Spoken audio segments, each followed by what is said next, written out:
Ассалаумағалейкум, қазақ жастары. Бірігетін кез келді.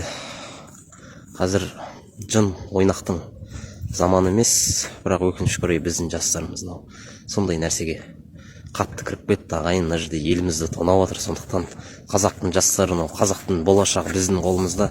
Ел үшін құрбан болу керек болатын болса, амалымыз не ағайын? Батырдың ұрпағы емеспіз бе? Есейдім, өтіп кетті жастығым лез, намыс жоқ ұлтың үшін қашты күрес.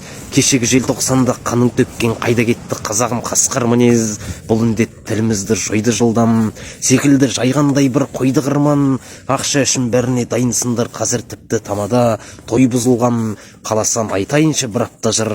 Шындық айт, елің үшін шынақтарыл, эфир емес тіліңнің дамуына қай қазақ шырылдайды. Бірақ қазір қандай еді қазағым бұрын деген? Тәрбиесіз қызы мен ұлын көрем, өз ұлтымның қыздарын шешіндіріп мәз боласын түсіріп қолың төмен.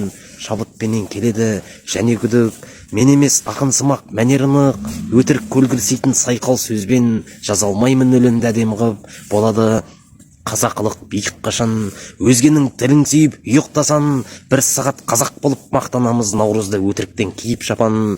Ниет түзу елімді жалғасын еп, жүргендер қазақтықты барма тілеп. Жастарымыз эфирде қуып отса, тілімдігім шығады алға сүйреп. Жастарымыз елімді жүрме демеп, ұлтыма қауіп қатер күнде төнеді. Мәні жоқ батыл ойнап жүрген кезде қаусаған қазақ тілін кімге керек? Қазақпыз, оған менің жоқ таласым, көтерер басты қазақта жоқ бағасым. Қазір тіпті біреуге шындық айтып намысшыл болған үшін сотталасың ағайын. Рахмет.